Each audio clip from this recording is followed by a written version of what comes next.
There are a few guarantees in life, and one of them is red deck wins popping up in every format of Magic. The name for low-to-the-ground red aggro decks. A combination of cheap threats and powerful burn spells have allowed this strategy to thrive time and time again. And today, we're looking at the best spells that red players have used to end the game as fast as they could. And because we've talked about Goblin Guide way too much, we're restricting this list to only non-creature spells to spice things up a bit. And starting off at number 10, we have Experimental Frenzy. This is an enchantment with a mana cost of 3 and 1 red. It has the abilities where you can look at the top card of your library whenever you want. And you can play the top card of your library, which is pretty great. Unfortunately, the card does prevent you from playing any cards from your hand while it's on the field. Finally, you can pay 3 and 1 red to destroy Experimental Frenzy. Essentially, Frenzy lets you play as many cards as you want on your turn, given you have the mana and don't hit 2 lands in a row. When you draw and play as many cards as you want, it's pretty hard to lose the game, especially if your opponent was already holding on for dear life with only a quarter of their total life remaining. Aggro decks were great at setting up this checkmate situation, putting the opponent low on life, then slamming Frenzy into play to draw more cards. Of course, there is the nasty downside where any cards left in your hand or that you draw in the future are now uncastable, but that was generally a non-issue. Aggro decks aim to play the card in their hand as quickly as possible to generate an impressive board. If you play a land every turn and cast at least one spell every turn, you'll only have a few cards in hand by turn 4, and most aggro decks played so many cheap cards that they were using more than one card every single turn. Often, Frenzy would be the last card left in their hand when they cast it, at which point the card was essentially all upside. Even if you did have good cards in your hand, if none of them were what you needed to win the game, it may still be worth gambling on checking the top card of your deck for something that could help you out. This allowed Frenzy to be a pseudo top-end threat for red aggro decks in Standard, and it has even translated into a few other formats over the years, namely Pioneer, where it's being used in exactly the same way. The effect is so strong that players have experimented with it in Modern and Legacy, though it's not exactly an all-star in either of those formats. Frenzy may be a bit of a risky card to use, but you only need to lose to it a couple of times to see how strong the card is despite its massive drawbacks. And at number 9, we have Experimental Synthesizer. This is an artifact with a mana cost of 1 red. It has the abilities where, when it enters or leaves the field, you exile the top card of your library, and you can play that card for the rest of the turn. It also has the much less relevant ability where you can pay 2 and 1 red and sacrifice it to make a 2/2 samurai creature token with vigilance, but only at sorcery speed. While less splashy than the last spot on this list, Synthesizer's low mana values makes it a lot more practical. And that practicality spirals out into making Synthesizer not just a draw spell, but a card draw engine in the right decks. You see, the Synthesizer triggers when it leaves the field for any reason. So if you bounce it back to your hand with a card like Core Skyfisher to trigger the ability, you'll be able to cast it again. This has allowed Synthesizer to see a ton more play in red Pauper decks, but its applications in aggro mostly come from when it's combined with another Pauper all-star, Kuldotha Rebirth. This sorcery costs 1 red and requires you to sacrifice an artifact, and when you do, make 3 1/1 red goblin creature tokens. This card gives you an entire board for only 1 mana and an artifact, which is actually an upside when combined with cards that want to be sacrificed, like Synthesizer or Ichor Wellspring. Rebirth had been a build-around in Pauper for a long time, so once Synthesizer was released and proved itself to be a great piece in the format, it was a no-brainer to use these cards together in aggro shells. You would use Synthesizer to turn on cards like Goblin Tomb Raider and cycle at the same time. And if you ever found Rebirth, you could sacrifice it to get a huge amount of power and draw even more cards. Plays like this are part of why cards like Suffocating Fumes are popular in the format, as they can answer these wide aggro boards with only 1 card. Either of these cards could have made it onto this list, but since they play so well together and have proved themselves without each other, it simply makes sense to talk about them at the same time. And at number 8, we have Temur Battle Rage. This is an instant with a mana cost of 1 and 1 red. It is the ability where target creature gains double strike until end of turn, meaning it deals first strike combat damage before all other creatures and deals normal combat damage. That creature also gains trample if you control a creature with power 4 or greater, meaning it deals all excess combat damage to whatever it's attacking. Combat tricks have a bit of a reputation for being not great in Magic. They're very good in limited formats, but in Constructed, they suffer the same problem that auras do, in that they're very weak to single target removal. The difference between casting a Battle Rage on a creature and the damage going through versus casting the spell and the creature eating a Doomblade is massive enough that most decks shy away from these effects. Emphasis on most decks, because there are scenarios where combat tricks are just too powerful to ignore, no matter how risky they can be. For example, if you cast Battle Rage targeting a creature with 5 or so power, that creature is now swinging for 10 damage. And all that damage has to go somewhere thanks to trample. This is very often game ending, especially in more aggressive decks. Of course, this requires a very specific kind of deck. You need large creatures to buff, but most decks that play such huge creatures are things like ramp decks that can't play something like Battle Rage. However, there are a few strategies that make huge creatures without a huge mana investment. The most famous is Death's Shadow, which takes advantage of the strange 1-mana creature to play a powerful tempo game. Shadow is a 1-mana 13/13, which gets -X/-X, where X is your life total. The deck would use a combination of fetches, shocklands, and spells that make you lose life and get to around 7 or so life in the first few turns of the game. Shadow is more than capable of ending the game in a few swings, thanks to often being a 6/6 or bigger on turn 2 or 3. Battle Rage has been used off and on in the deck ever since it rose to prominence, thanks to letting Shadow go from doing a ton of damage to outright lethal damage out of nowhere. It also has a niche in Pauper where it's combined with Kill and Fiend. This is a 1/2 for 1 and 1 red that gets +3/+0 until end of turn whenever you cast an instant or sorcery. This can easily take out a player's entire life total, as long as the Fiend is able to connect and you cast a few spells before damage. Battle Rage helps both of these goals, effectively doubling its damage output on top of giving it +3 power for the turn. And the trample means that your opponent can't chump block it either. There are a few other combat tricks we should mention here as well. Ember Cleave is a legendary equipment for 4 and 2 red that gives +1/+1 alongside double strike and trample, and auto-equips when it enters. It also costs 1 less to cast for each attacking creature you control, and can be cast at instant speed. Cleave was everywhere back in its standard, as red aggro decks could easily cast the card for 3 or 4 mana consistently, and that proved to be more than good enough to end a lot of games. However, it hasn't really been very successful in any other formats. Monstrous Rage is an instant for 1 red that gives target creature +2/+0 until end of turn, but also creates an aura token that gives +1/+1 in trample, enchanting that creature. This aura has a few extra rules, but they aren't a big deal right now. What is important is that it is essentially a combat trick that gives +3/+1 and trample immediately, and gives a permanent buff to the creature, one of the best pure combat tricks on rate the game has ever seen. It's not surprising that the card has seen a lot of play with aggro threats that like combat tricks, such as a Slick Shot Show Off in both Standard and Pioneer. Battle Rage has the best track record of any combat trick, but there are others that are strong enough that they at least need to be acknowledged here.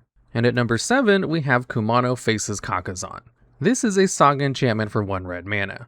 It has 3 chapters, and when it enters at the start of your first main phase, it gets a lore counter. When it gets a lore counter, you trigger the appropriate chapter based on how many lore counters it has. Chapter 1 deals damage to each opponent and each of their planeswalkers. Chapter 2 gives you a lingering effect where the next creature you cast this turn comes down with an extra +1/+1 counter. Finally, the last chapter makes you exile the saga, transform it, then return it to the field as Etching of Kumano. It has haste, allowing it to attack the turn it enters play. It also has the ability where any creature dealt damage by a source you control that would die gets exiled instead. Essentially, Kumano is a 2/2 with haste that gives you a couple of goodies while you wait for him to finally transform. The worst ability is on chapter 1. As dealing 1 damage to your opponent simply isn't all that impactful. It's better than nothing, but you would definitely prefer more damage or a different powerful effect. The second chapter, on the other hand, is quite good. The +1/+1 can enable a lot of attackers that you otherwise wouldn't have, and over the course of the game can translate to a lot of extra damage if your opponent doesn't answer that creature right away. The transformed side of Kumano is extremely good. A 2/2 with haste for 1 mana is so good that they're typically given quite large downsides to keep them in check, whereas Kumano's only downside is having to wait a little bit for it to transform. That's not even getting to the extra upside the card has, which is situational but very powerful. It's essentially a niche version of Rest in Peace, eating any death triggers from your opponent's cards, trading with your creatures, or dying to your burn spells. This stops cards like Zulaport Cutthroat from draining your life, which can be really strong in certain matchups. This upside is often negligible, but when it does come up, it really matters. All of this is wrapped into a small 1 mana package, which made it extremely powerful in aggro decks. The only downside of the card is that it's kind of slow if you don't draw it early. It's hard to state how much worse Kumano is on turn 2 or 3 versus on turn 1. However, due to being essentially the best turn 1 play for several aggro decks in Standard and Pioneer, the card has seen a lot of play. At the time of writing, the card is still in Standard, so it has some time to tear up the format before rotating and sliding into Pioneer exclusively. And at number 6, we have Light Up the Stage. This is a sorcery with a mana cost of 2 and 1 red. It has a spectacle cost of 1 red, which you can cast the spell for it if an opponent has lost life this turn. It has the effect to exile the top 2 cards of your library. Until the end of your next turn, you can play those cards. So if you can manage to damage your opponent, this is basically a 1 mana draw 2, though you don't get to keep the cards you hit. The card has 2 main downsides. The first is that since you can only use the cards for a couple of turns, it's very bad in decks that need to hold certain cards for very specific situations. For example, control decks with their counter spells. Second is the spectacle cost requiring your deck to be able to damage your opponent specifically. This restriction is basically non-existent in red aggro though. Not only is your deck built around getting in for damage over and over, you have burn spells that can automatically fulfill Light Up the Stage's condition. Then for a single mana, you get to draw 2 more cards to pressure your opponent with. Often, this will just be more burn spells. So in effect, this is just a way of dealing even more direct damage to your opponent.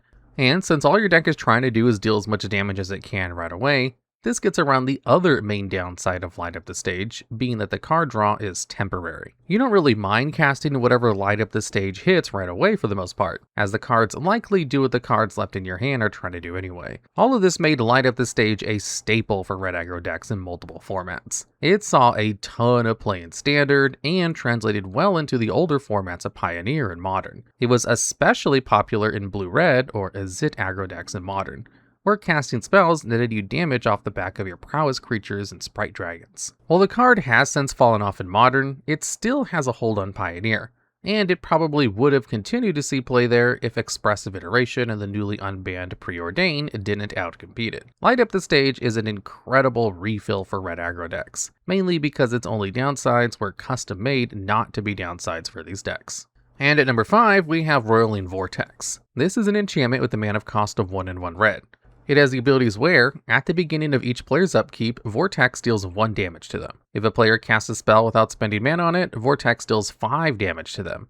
And you can pay 1 red to make it so that your opponent can't gain life this turn. Vortex combines 3 somewhat situational abilities into 1 efficient package that has let it become a very popular sideboard piece for aggro decks. The pinging a player once a turn is largely unimportant, though it's not like it doesn't come up now and then. It will push both players to lower and lower life totals, which is better for whichever player happens to have more life. And in the early game, that's usually the aggro player. The only problem is that this usually ends up not being quite enough damage to matter in most games. Still, it can matter, so it shouldn't be entirely discounted. The other 2 abilities are niche, but very powerful when they do come up. Dealing 5 damage whenever your opponent casts a free spell is powerful just due to how much damage that is. If your opponent ever tries to cast something like a Memnite or to cascade into something else, Vortex will punish them hard. Considering there are several decks and formats like Modern built around doing exactly that, this ability ends up being incredibly taxing. The final ability is also one that comes up the most. Since this is usually played in burn decks, opponents will often sideboard into life gain to try and beat them. These life gain spells almost always gain more life than your burn spells deal damage, so a single life gain spell essentially undoes one of your cards and then some. And that's not even getting into how bad creatures with lifelink can be for you. Vortex can put a stop to all of that, all while slowly ticking their health down and shutting them off of some of their cards if they're on a deck that free casts. Considering the wide variety of decks Vortex is good against, it's probably no surprise it instantly became a sideboard staple for burn decks in Modern. While it's never a main board card, it sees so much play and is brought in from the board so often that Vortex easily earns its reputation as a powerful staple. And at number 4, we have Lava Dart. This is an instant with a mana cost of 1 red. It deals 1 damage to any target. It also has flashback for the cost of sacrificing a mountain, meaning you can pay the flashback cost to cast it from your graveyard, but it gets exiled afterwards. Essentially, this is a Hornet Sting that lets you sacrifice a land to sting something a second time, which probably looks kinda bad at first glance. Sacrificing a land is such a huge cost. Is it really worth getting rid of a land permanently for just 1 damage? Well, yes, if you have the right setup. Thanks to the prowess ability, there are a ton of cards that deal more damage whenever you cast spells. A lot of these cards are also really good. So there are a lot of times when Lava Dart actually says deal 2 damage, give your whole board +2/+2. And that's a much better deal for one of your mountains. There are also a lot of cards with pseudo prowess, like our good friend Kiln Fiend from the Battle Rage section of the video. Lava Dart gives Kiln Fiend +6 power on a turn for only 1 mana. And if that's not terrifying to you, you clearly don't have a good enough sense of self-preservation. It's also a bad idea to completely ignore the 2 damage Dart deals. While it's not enough burn damage to end the game, it can snipe a lot of low toughness creatures. This can kill threats like Ravagan and Orcish Bowmasters for only 1 mana, and still be cast again later for even more value. Or just take out a 2 toughness creature. This also makes getting through for damage with all of your prowess threats a lot easier, so it actually adds even more damage than you might think. Lava Dart wasn't legal in Modern until Modern Horizons 1 reprinted the card into the format, and it's seen play in the format from the printing of the card onwards, despite not really doing anything in Legacy or Vintage before then. While a bit of an unknown card by the wider population before the reprint, it quickly proved itself to be pretty broken. And at number 3, we have Price of Progress. This is an instant with a mana cost of 1 and 1 red. It is the effect where it deals damage to each player equal to twice the number of non-basic lands they control. While it is conditional, most of the time, Price of Progress is one of the most damaging burn spells in the entire game. Basic lands are generally the weakest lands in the game. Every other land will generally be better at making mana, or will provide some additional utility. So most decks will be stuffed full of all of the best non-basic lands they can play. A lot of the time, especially in Legacy, where players have access to the OG dual lands, people will only have non-basic lands in play when you cast Pop. This means that Pop will basically be counting all of their lands every time you cast it, and dealing 2 damage to a player for each land they control is kind of a lot. By turn 3, this is dealing 6 damage to your opponent over a quarter of their life total. For comparison, the 2 best mana burn spells outside of Pop are Boros Charm and Lava Rift, both of which only deal 4 damage, and Rift deals that much damage to both players. Pop will usually be on par with these cards on turn 2, and just scale more and more the longer the game goes on. Price of Progress deals so much damage, a lot of decks will sideboard the card even if they aren't dedicated aggro decks. For example, Delver decks are usually content to play in a bit of a longer game. It's more of a tempo deck, playing counter magic and a few efficient threats, and trying to beat face as fast as possible. However, they do play enough burn and a few good beaters, so they can often have their opponent at 10 or less life pretty early on in the game, and against some opponents, that means that Price of Progress is just lethal. It simply offers so much damage concentrated into one card. The biggest downside of Price of Progress is that it's only legal in Legacy and Vintage, where mono red aggro is just too slow compared to other combo decks available. It's one of the best cards in the deck, but it's slowly fallen further and further out of playability as the format's been power crept more and more.